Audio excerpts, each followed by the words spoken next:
In this video, we're going to take a look at finding the coordinates of stationary points and their nature.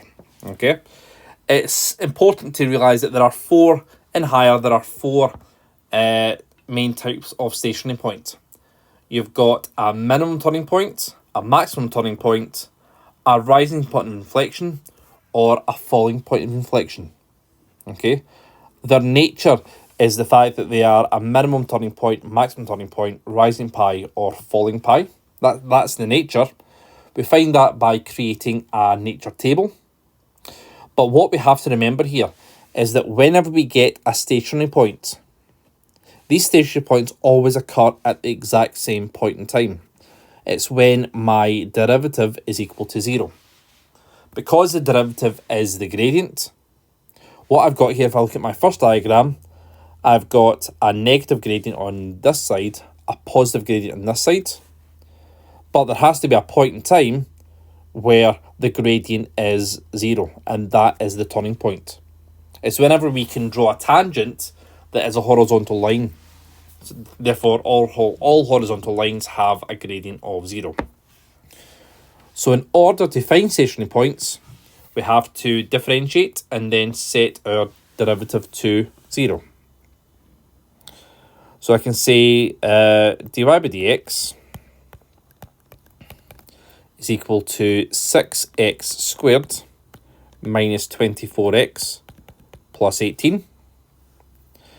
This sentence you will write a lot in maths. Stationary points occur when dy by dx is equal to 0. Get used to writing that down. It reminds you what to do. So that gives us 6x squared minus 24x plus 18 is equal to 0. Factorise it. So I get 6 brackets x squared minus 4x plus 3 equals 0. Further factorise the trinomial on the inside. So I get 6 brackets x minus 3 x minus 1 is equal to 0. So therefore x has to be 3 and x has to be 1. Okay. Before I go and get my nature, let me get the corresponding y values. So I can say when x equals 3, y is equal to 2 times 3 cubed minus 12 times 3 squared plus 18 times 3. So that's going to give me 54 minus 3 squared is 9. 9 12s are 108 plus 18 times 3 gives me 54. So that'll give me y is equal to 0. Okay. I'll do the same with 1. When x equals 1, y is equal to 2 times 1 cubed minus 12 times 1 squared plus 18 times 1. Let me just fit it in here. So it's going to be 2, take away 12, which is minus 10, plus 18 gives us 8. So my two coordinates are, and I'll do this in a different colour, just to make it stand out, 3, 0 and 1, 8.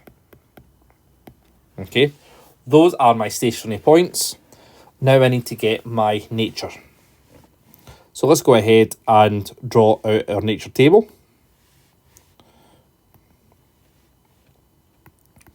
So our stationary points, we are approaching the first stationary point of 1, approaching the second stationary point of 3, and then leaving that stationary point.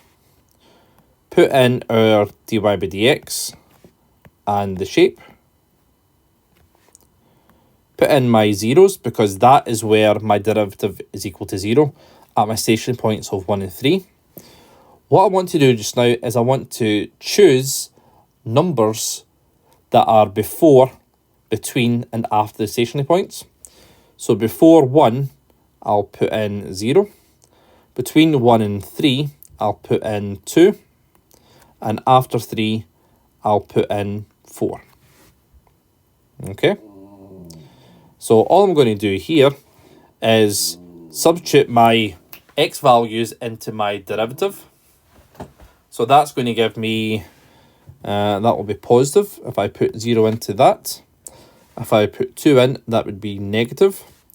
If I put 4 in, that will be positive. So therefore, it gives me the shape up, along, down, along, and up.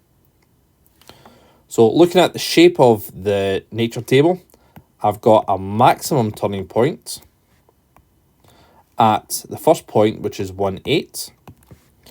And I've got a minimum turning point at the second point, which is 3, 0. And that's it. There's the stationary points, and there's their nature.